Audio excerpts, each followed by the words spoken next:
अरगोन घराणो। हिन घराणे जंहिं समा घराणे खां पोइ सिंध ते हुकुमरानी कई तंहिं ते इहो नालो अरगोन ख़ान तरखान तां पियो आहे, जेको चंगेज़ ख़ान जे पोटे हलाकू ख़ान जो पोटो हो ऐं इन्हनि जी हुकुमरानी 927 हिजरी यानी 1521 ईस्वी में शुरू थी। हिन घराणे जा 2 हुकुमरान थिया, जिन में पहिरियों शुजा या शाह बेग हो ऐं ॿियो संदसि पुटु मिर्ज़ा शाह हुसैन, जंहिं खां पोइ हिन जो ख़ानदान ख़तमु थी वियो। मीर ज़ुल्नोन अरगोन जे पुटु शाह बेग अरगोन समा फ़ौज खे 926 हिजरी यानी 1520 ईस्वीअ में शिकस्त ॾिनी हुई ऐं ॼाम फ़ेरोज़ समय जी राजधानीअ ठठे खे लुटी फुरी तबाह कयो हो। नेठ शाह बेग ऐं ॼाम फ़ेरोज़ विच में हिकिड़ो ठाह थियो, जंहिं तहत सखर खां ठठे ताईं सिंध जो पखड़ियल इलाइक़ो ॼाम फ़ेरोज़ जे मातहत रहणो हो, जॾहिं त शाह बेग वटि सिंध जो लकीअ खां उत्तर वारो इलाइक़ो रहियो।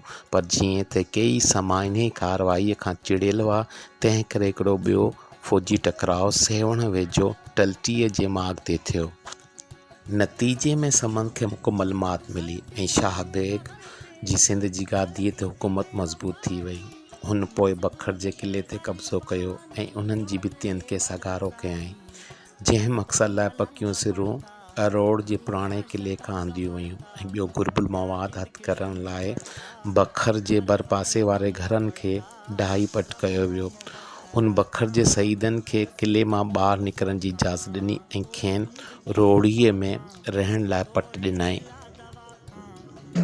जिते रहण लाइ इन्हनि जायूं ठारायूं। 1522 ईस्वीअ में शाह बेग गुजरात ते कब्ज़े जो पह कयो, पर इहो इरादो संदसि मौत सबबु रुकिजी वियो, जेको साॻिए ई साल थियो। हू न रुगो दिलेर ऐं तजुर्बेकार वेढ़ू हो, पर अरबी मुक़दस लिखणियुनि जो बि आलिम हो, जंहिं लाइ चयो वञे थो त हिन केतिराई मज़मून ऐं अनेक तशरीहूं लिखियूं।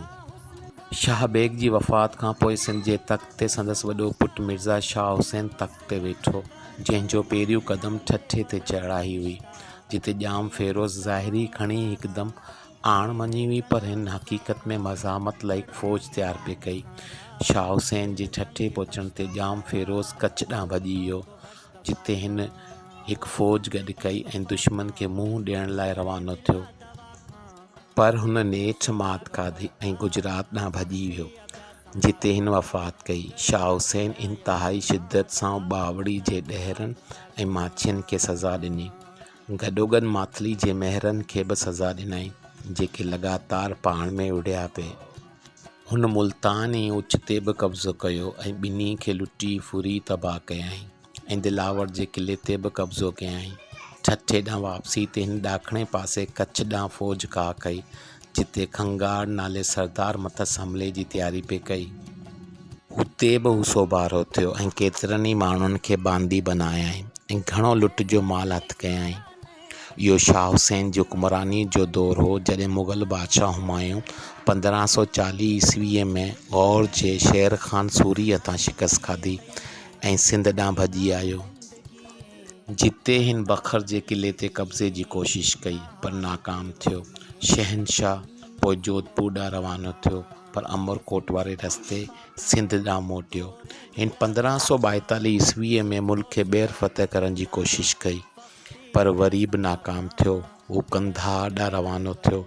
शाह हुसैन 962 हिजरी यानी 1554 ईस्वीअ में 34 वरह जी हुकुमरानीअ खां पोइ गुज़ारे वियो ऐं जीअं त हिन जो को बि औलाद न थियो, तंहिं करे अरगोन घराणे जी हुकूमत ख़तमु थी वई।